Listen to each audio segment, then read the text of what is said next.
আগামী জাতীয় সংসদ নির্বাচনকে সামনে রেখে দেশীয় ৮১টি পর্যবেক্ষক সংস্থার সঙ্গে আজ সংলাপে বসেছে নির্বাচন কমিশন। আজ সকাল ও বিকেল দুই ভাগে রাজধানীর আগারগাঁওয়ে নির্বাচন ভবনের সম্মেলন কক্ষে প্রধান নির্বাচন কমিশনার এএমএম নাসির উদ্দিনের সভাপতিত্বে এই সংলাপ অনুষ্ঠিত হচ্ছে।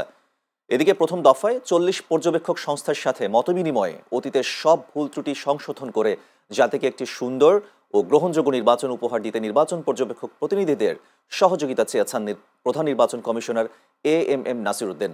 এ সময় প্রধান নির্বাচন কমিশনার বলেন, একটি অংশগ্রহণমূলক, গ্রহণযোগ্য ও স্বচ্ছ নির্বাচন আয়োজন করতেই এই ধারাবাহিক সংলাপ। পর্যবেক্ষকদের মাধ্যমে মাঠ পর্যায়ের তথ্য, অনিয়ম, নজরদারি এবং ভোট গ্রহণের দিন সুষ্ঠু পরিবেশ বজায় রাখতে তাদের মতামত অত্যন্ত গুরুত্বপূর্ণ বলে জানান তিনি। সংলাপে উপস্থিত ছিলেন নির্বাচন কমিশনার বৃন্দ এবং ইসির বিভিন্ন পর্যায়ের কর্মকর্তারা। আপনাদের রিপোর্টিং এর উপরে অনেক কিছু নির্ভর করছে। আমরা আপনাদের, আমি আগেই বলেছি, আপনাদের দৃষ্টি দিয়ে আমি ইলেকশন পুরো প্রসেসটাকে দেখতে চাই। আপনাদের ভূমিকা at different stages of the election process আপনাদের থাকবে।